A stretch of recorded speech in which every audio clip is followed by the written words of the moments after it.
Everyone, welcome back to my channel.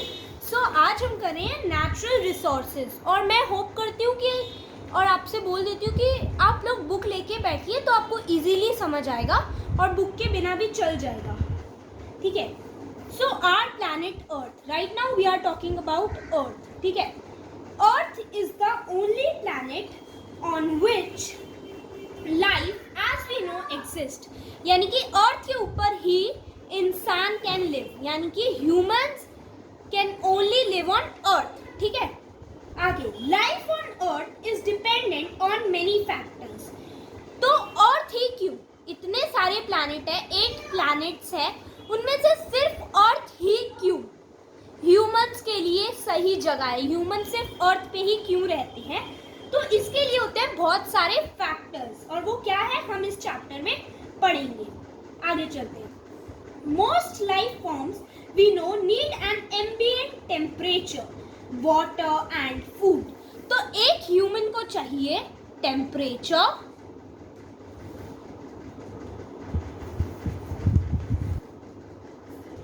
तो human को जिंदा रहने के लिए चाहिए टेम्परेचर, फूड, वाटर, और ये तीनों चीजें जो है सिर्फ अर्थ पे ही अवेलेबल हैं। All of these 3 are available on earth only, इसीलिए अर्थ पे लाइफ एग्जिस्ट करती है। तो अभी हम इन तीनों के बारे में पढ़ेंगे, और भी ऐसे रिसोर्सेज जो अर्थ पे हैं उनके बारे में पढ़ेंगे। आगे चलते हैं। The resources available on the earth and the energy from the sun are necessary to meet the basic requirement of all life forms on the earth. और इन्हीं में से एक सनलाइट भी है, ठीक है। अब आगे चलते हैं, अब इनके बारे में रीडिंग स्टार्ट करते हैं। Okay, what are these resources on the earth? So starting with resources now. Resources, okay, अब हम रिसोर्सेज पे आ गए हैं। These are land, water and air. तो 3 तरह के हैं, land, water and air, okay. The outer crust of the earth is called lithosphere.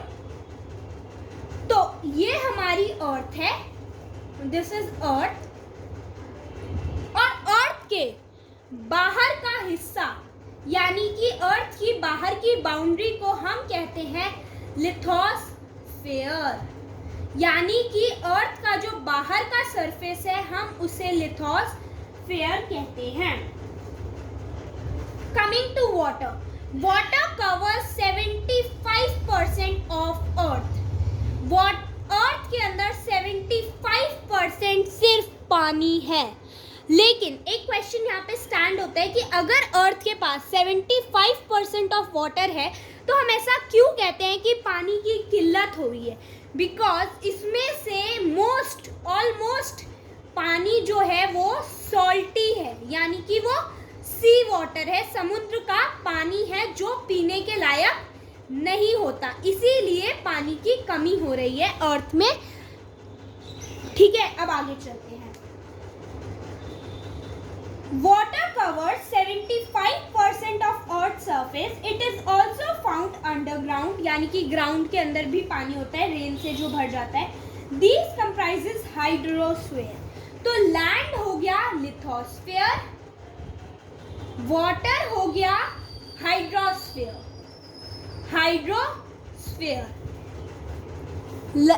Land हो गया लिथोस्फीयर एंड वाटर हो गया हाइड्रोस्फीयर। और आगे चलते हैं। The air that covers whole earth like a blanket. अब हवा पूरी अर्थ में है, और हवा जो पूरी अर्थ को घेरी हुई है एज अ ब्लैंकेट, जैसे एक ब्लैंकेट एक इंसान को घेर लेती है, तो हम एयर को कहते हैं एटमॉस्फेयर, ठीक है। तो 3 हो गए, lithosphere, hydrosphere, atmosphere. Living things are found where these 3 exist. अब जहां लिथोस्फेयर, हाइड्रोस्फेयर और एटमॉस्फेयर होगा वहीं एक इंसान जिंदा रह सकता है। अब हम आगे चलते हैं। ये मैं इसे एक डायग्राम के थ्रू बताना चाह रही हूँ, ठीक है, वो डायग्राम आप देख लो. This is L means lithosphere, H means hydrosphere and A means atmosphere. अब जब ये तीनों होंगे तो लाइफ एग्जिस्ट करेगी. The life supporting zone of the earth, ये ध्यान से सुनना, the life supporting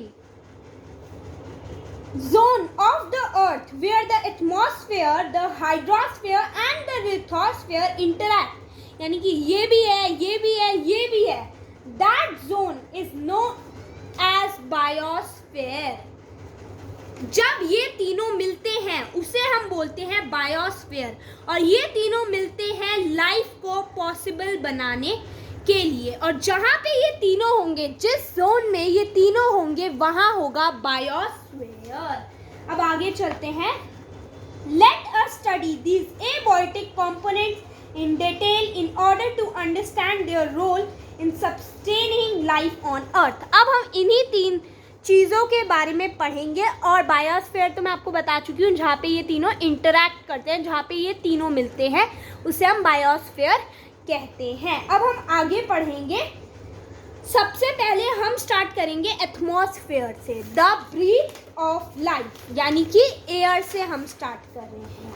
we are starting with air, that is the breath of life. Okay, the breath of life, यानी कि हम जिंदा हैं तो, और हम सांस किससे लेते हैं? हवा से. कमिंग टू हवा, we have already talked about the composition of air in the first chapter. Air का कॉम्पोजिशन जो है वो अभी हम पढ़ लेते हैं, क्योंकि फर्स्ट चैप्टर की वीडियो अभी मैंने भेजी नहीं है. सो अभी हम कॉम्पोजिशन ऑफ अर्थ कर लेते हैं. ठीक है. It is a mixture of many gases. So air is a mixture of many gases like, और उनमें से कुछ कौन कौन सी है? Oxygen, nitrogen and carbon dioxide. और भी गैसेस होती हैं, पर मेन 3 यही होती हैं. ठीक है. So nitrogen is present 78%.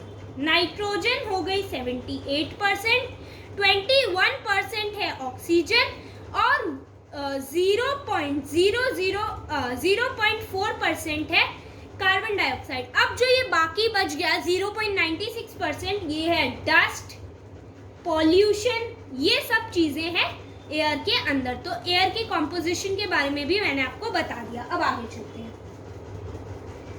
और इसके अंदर वाटर वेपर्स भी आ जाते हैं. ठीक है. वाटर वेपर्स यानी कि पानी हवा के फॉर्म में. ठीक है. ये अब आगे चलते हैं. It is interesting to note that even the composition of air is the result of life on earth. और ये सब जो है क्या करते हैं? Life possible. ये सब नहीं होंगे तो लाइफ नहीं होगी. आगे. In planets such as Venus and Mars, where no life is known to exist, the major component of the Earth atmosphere is found to be carbon dioxide. अर्थ पे ही क्यों? क्योंकि देखो, वीनस और मार्स पे भी हम रह सकते हैं, पर हम उन पे क्यों नहीं रहते? क्योंकि उनके अंदर CO2 यानी कार्बन डाइऑक्साइड का लेवल बहुत ज़्यादा है. ठीक है. साइंटिस्ट सर्च कर रहे हैं कि हम वीनस और मार्स पे भी रह पाएं, पर उनकी सर्च के हिसाब से वीनस और मार्स में कार्बन डाइऑक्साइड का लेवल बहुत ज़्यादा है, जो ह्यूमन लाइफ को अलाउ नहीं करता. In fact carbon dioxide constitute up to 95 to 97% atmosphere on earth. इनके अंदर 95% या 97% कार्बन डाइऑक्साइड है. ठीक है. That is really harmful. Eukaryotic cells and many prokaryotic cells, तो ये 2 तरह के सेल्स होते हैं. ये इसके चैप्टर के नहीं है, ये बस ऐसे ही बताने के लिए कि हर ऑर्गेनिज्म को चाहिए होती है air. Okay. So carbon dioxide हमारे यहाँ पे जो कार्बन डाइऑक्साइड है वो भी हमें हेल्प करती है। किसके अंदर? फूड ब्रेकडाउन में।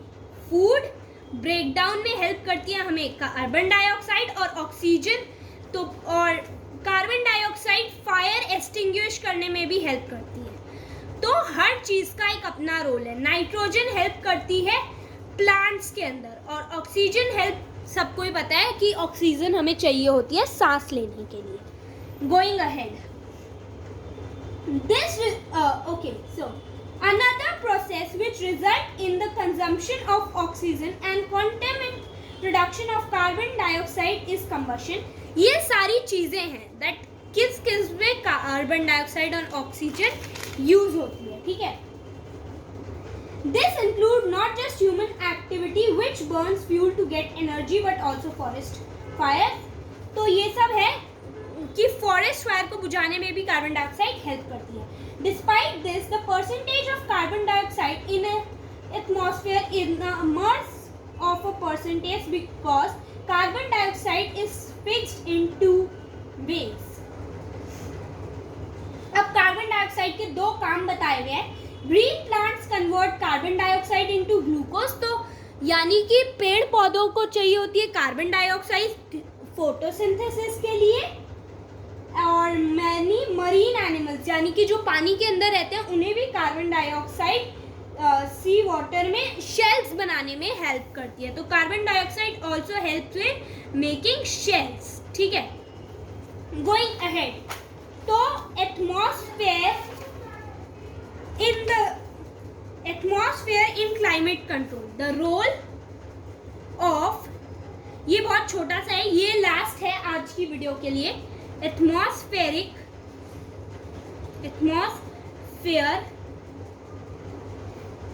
इन क्लाइमेट कंट्रोल, ठीक है। ये आज लास्ट टॉपिक है आज की वीडियो का, बाकी के पार्ट्स में बाद में डालूंगी, ठीक है। सो we have talked of the atmosphere covering the earth like a blanket. तो एटमॉस्फेयर अर्थ को लाइक अ ब्लैंकेट कवर करता है। We know that air is a bad conductor of heat.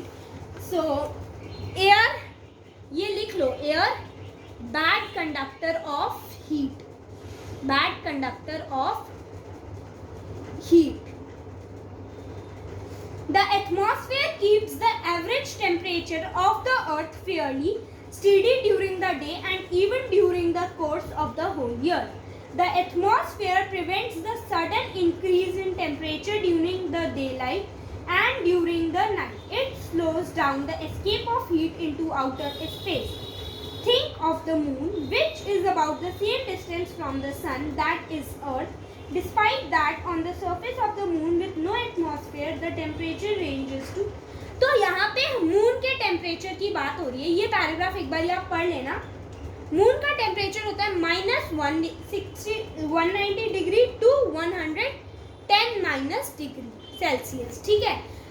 जबकि मून और अर्थ दोनों उतना ही दूर है सन से, मून भी उतना ही दूर है सन से जितना कि अर्थ है। लेकिन अर्थ में क्यों अर्थ का टेम्परेचर माइनस में नहीं जाता, मोस्ट ऑफ द एरियाज में क्यों इतना ज़्यादा नहीं होता? क्योंकि अर्थ के पास एटमॉस्फेयर है। तो एटमॉस्फेयर हमें किसे में हेल्प करता है? To control the temperature. तो atmosphere helps in controlling the temperature. आज की वीडियो के लिए इतना ही। आई होप आप सबको समझ आया हो, और अगर आपको कोई भी डाउट हो तो please comment it down. Thank you so much for watching.